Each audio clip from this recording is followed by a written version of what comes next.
এখানে আমরা এটা বন্ধ করে দিলাম, এইভাবে সুইচ অন করে দিলাম। এখন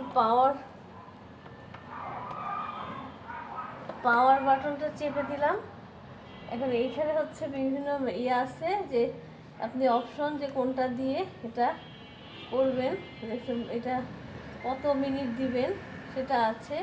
আর উপর নিচেও আছে, যে শুধু যদি নিচে করতে চান নিচেও করতে পারবেন, এই যে যেমন এরকম। আমার উপরে করতে চান উপরেও করতে পারবেন, দুইটাই করতে চান। আমি যেহেতু পুরোই ভরাট করে দিয়েছি, এখন আমাদের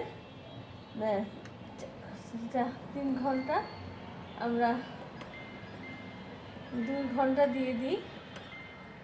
এটা